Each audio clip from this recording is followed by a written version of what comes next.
Adlaw nga Martes karon mga kaigsuunan, petsa 10 sa bulan sa Enero tuig 2023. Ang pagbasa kinutlo gikan sa Ebanghelyo sumala ni San Marcos kapitulo 1 bersikulo 21 ngadto sa 28. Unya miabot sila sa lungsod sa Capernaum. Pag-abot sa adlawng igpapahulay, misulod si Jesus sa sinaguga ug nagtudlo. Ang mga tao nga nakabati kaniya natingala tungod sa iyang pagpanudlo nga may otoridad ug dili sama sa mga magtutudlo sa balaod.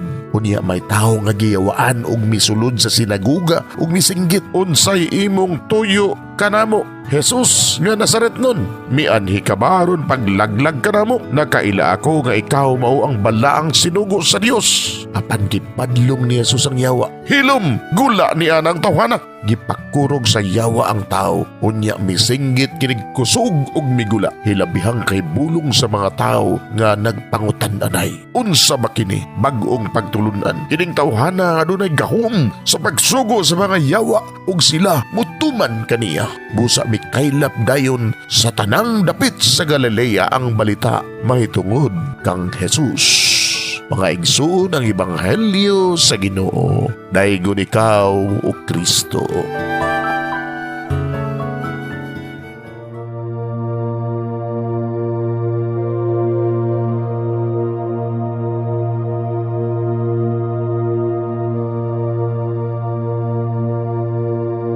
Pagampo sa dili pa magsugod sa trabaho.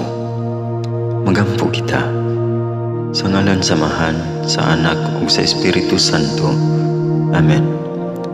Langit mo namong Amahan, sa among pagsulod nining trabahuan, among gidala ang imong presensya uban kanamo.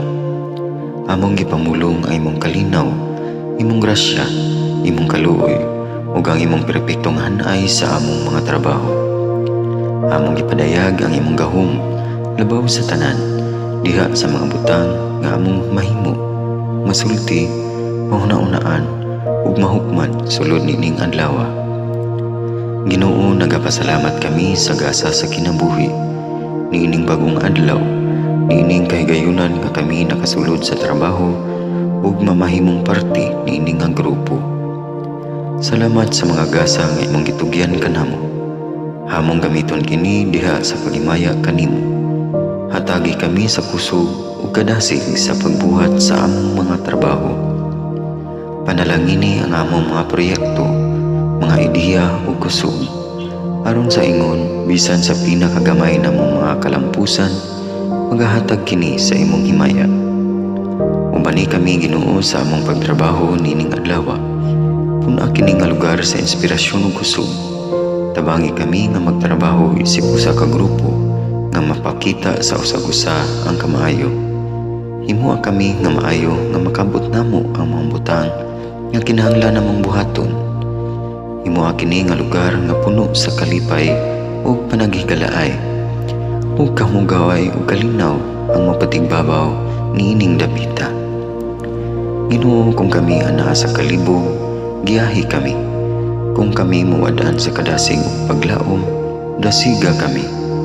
Himuha nga ang trabaho nga among gihimo ug ang paagi sa among paghimo niini makahatag unta kini og hugot nga pagtuo, kalipay ug pahiyom sa tanan nga among mahimamat karong adlaw.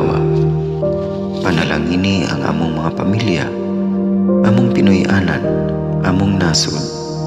Himuha nga magmatidud-anon kami sa pagtagad ug pag-amuma sa kalikupan ug sa tanang may kinabuhi, diha sa pagbuhat kanamo sa pagkabot sa imong pangandoy alang sa hustisya ug kagawasan.